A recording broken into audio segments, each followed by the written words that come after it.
Hello friends, welcome to my channel. मैं हूँ आपकी प्यारी ली चैनल। ये आज के मेरे यूट्यूब पे जो ये पहली वीडियो है जो है मोटिवेशन टॉपिक के ऊपर है। आई होप मैं आपको नए तरीके से मोटिवेट कर सकूँ।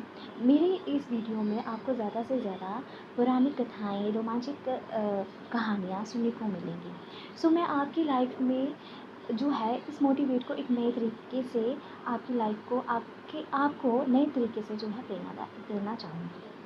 आई होप मेरे से बहुत सी गलती हो सकती हैं क्योंकि नए-नए हम अभी यूट्यूब पे आए हैं, हम नहीं जानते इतना ज़्यादा कुछ भी कि कैसे हमें रिप्रेज़ेंट करना है, कैसे अपनी प्रेज़ेंटेशन देनी है। लेकिन आई होप आप जो है मेरी गलतियों को अनदेखा करके मुझे नए अच्छे-अच्छे और नए और प्रोत्साहित करेंगे ताकि मैं और आगे अपने आप में प्रोग्रेस कर सकूँ, क्योंकि मैं भी यहाँ पे आके आज बहुत कुछ सीखना चाहती हूँ।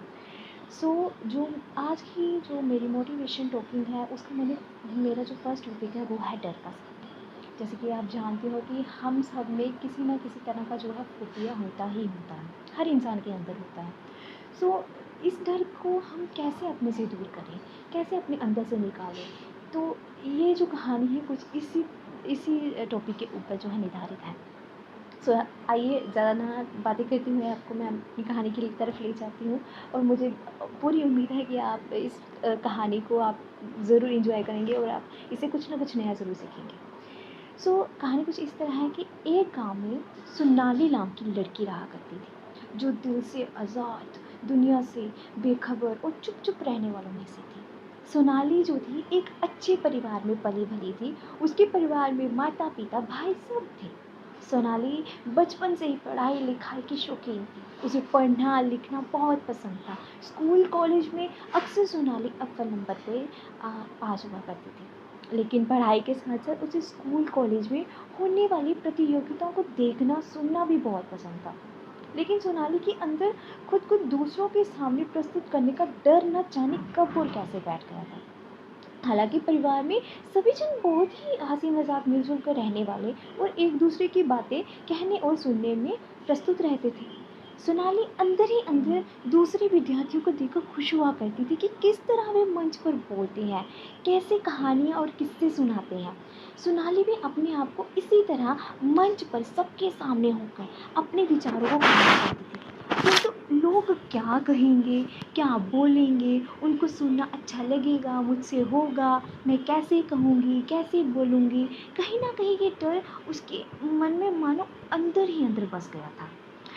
एक दिन स्कूल में आयोजित समारोह में स्वामी विवेकानंद जी के जन्मोत्सव को मनाते हुए वहाँ एक अतिथि ने स्वामी जी की प्रेरणादायक कहानी सुनाई।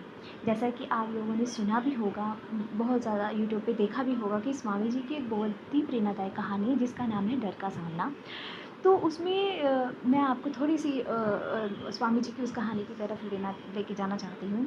कि कहा जाता है कि स्वामी जी के घर के पास एक मंदिर हुआ करता था, और हर सुबह जो स्वामी जी स्नान इत्यादि करके उस मंदिर में पूजा पाठ के लिए जाया करते थे।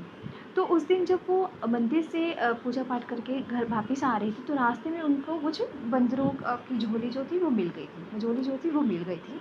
तो कहा जाता है कि जैसे जैसे स्वामी जी अपने घर की तरफ आगे बढ़ते जाते थे तो वैसे वैसे वो जो बंदरों की टोली थी वो उनकी तरफ आना शुरू हो जाती थी। तो ऐसा देखते हुए स्वामी जी के अंदर एक डर बैठ गया कि कहीं ये बंदर उन्हें नुकसान ना पहुँचा दे, कहीं उन पर हमला ना कर दे। तो वो क्या करते हैं, पहले तो एक दो कदम आगे बढ़ते हैं। जैसे ही वो आगे बढ़ते हैं वो देखते हैं कि वो बंदर भी उनकी तरफ आ रहे हैं। तो स्वामी जी को और भय लगने लगा। तो उन्होंने क्या किया, वो मंदिर की तरफ उल्टा दौड़ना शुरू हो गए। तो वो स्वामी जी आगे आगे दौड़ते जा रहे थे और जो बंदर थे, बंदरों की मझोली थी, वो उनके पीछे पीछे भागती जा रही थी। स्वामी जी और भयभीत हो रहे थे। तो मंदिर के जब आस-पास पहुँचे वहाँ पे एक बूढ़ा व्यक्ति बैठा हुआ था। वो स्वामी जी को इस तरह भागते हुए देखता है। वो देखता है कि स्वामी जी के पीछे कुछ बंदरों की जो है मझोली जो है भाग रही है, टोली जो है भाग रही है। तो वह स्वामी जी को कहता है कि स्वामी जी डरिए मत, आप इनकी तरफ भागिए। तो स्वामी जी कहते हैं कि ये क्या कह रहा है। तो वो कहता है आप डरिए मत, आप इनकी तरफ भागिए तो सही। तो स्वामी जी कहते हैं उस बूढ़े व्यक्ति की बात को सुनकर क्या करते हैं, उनकी तरफ भागना शुरू कर देते हैं। और वो जैसे ही उनकी तरफ भागना शुरू करते हैं, जो बंदरों की बिजोली वो देखते हैं कि ये तो हमारी तरफ भाग रहा है, ये हमें नुकसान हो, तो वो क्या करते हैं, वो भी भागना शुरू कर देते हैं। तो स्वामी जी को बहुत आश्चर्यचकित हुआ कि जब तक मैं भाग रहा था मैं इनसे डर रहा था, लेकिन अब जब मैं इनके पीछे भाग रहा हूँ तो ये मुझसे डर के भाग रहे हैं। तो जैसे वो भागने लगी उनके पीछे, तो बंदरों की टोली थी वो क्या हो गई, वहाँ से चली गई। तो स्वामी जी उस बूढ़े व्यक्ति के पास गए और उन्होंने कहा कि आपने मुझे भागने के लिए क्यों कहा? तो उस बूढ़े व्यक्ति ने कहा कि स्वामी जी, मैंने आपको उनसे भागने के लिए नहीं कहा था, मैंने आपको अपने डर का सामना करने के लिए कहा। तो बस इसी प्रेरणादायक कहानी ने जो थी सोनाली के मन पे गहरा प्रभाव डाल दिया था, और उसने भी तय किया कि वह भी कॉलेज में होने वाले समारोह में हिस्सा लेगी और अपने अंदर के विचारों को प्रस्तुत करेगी। और सोनाली ने ऐसा ही किया। उसने अपने डर पर कहीं ना कहीं ऐसा सोच कर ही एक तरफ की जीत पा ली थी। उसने क्या किया, उसने कॉलेज में होने वाले समारोह में हिस्सा लिया, और स्वामी जी की प्रेरणादायक कहानी सुनने के पश्चात उसने अपने आप को, अपने विचारों को, अपने जो उसके अंदर जो भी बातें थी, जो वो सुविचार करती थी, उनको सबके सामने प्रस्तुत किया, जिससे कि उसे सुनकर सभी लोग बहुत खुश हुए।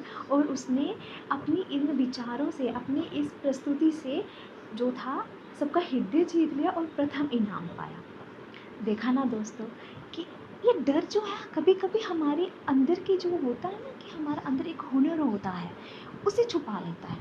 और जैसे जैसे हम इसको बढ़ाते जाते हैं, वैसे वैसे जो है ये हमें हमारे मतलब कि हमें बढ़ने के जो हमारे रास्ते होते हैं उसे भी रोकता जाता है। अगर सोनाली अपने डर को बनाए रखती, वो बढ़ाती रहती, वो कभी अगर किसी के अपने आगे ना रखती, तो शायद वो कॉलेज में इस तरह सम्मानित नहीं की जा सकती थी। लेकिन उसने स्वामी जी की प्रेरणादायक कहानी को सुना, उसे अपनी ज़िंदगी में ढालने की कोशिश की। हाँ, हम मानते हैं कि किसी की मोटिवेशन बातें सुन के, किसी की विचारों को सुन के हम कभी भी अपने आप को जो है प्रेरित नहीं कर सकते। लेकिन कहीं न कहीं कही हुई बातें जो हैं कभी ना कभी हमारे दिमाग में बैठ जाती हैं, और जब वो बैठ जाती है तो हम उस पे विचार करना शुरू करते हैं, और जब हम विचार करके उसके लिए एक कदम बढ़ाना शुरू कर देते हैं, उसी दिन हम जो है जीत पा लेते हैं। सो आई होप कि आप लोगों को सोनाली की ये कहानी ज़रूर पसंद आई होगी। आप भी अपनी लाइफ में कभी भी अपने अंदर के विचारों को दबा के मत रखिए। हो सकता है कि आपकी बातें, आपके विचार जो हैं किसी की मदद कर सके, किसी को प्रोत्साहित कर सके। सो सोनाली जैसे ही आप भी हिम्मत कीजिए, आप भी अपनी लाइफ में आगे बढ़िए। आप, मुझे पूरी उम्मीद है कि आपको ये कहानी ज़रूर पसंद आई होगी। अगर आपको ये कहानी पसंद आई है तो प्लीज़ सब्सक्राइब करना ना भूलें, प्लीज़ लाइक करना ना भूलें, और ज़्यादा से ज़्यादा सब्सक्राइबर बढ़ाएँ। आई होप कि आप आगे भी मुझे इसी तरह अपनी प्यारी प्यारी कहानियों के साथ सुनना ज़रूर पसंद करेंगे। सो आप सब अच्छे रहिए, खुश रहिए, मस्त रहिए और डर का सामना करते रहिए। So thank you so much.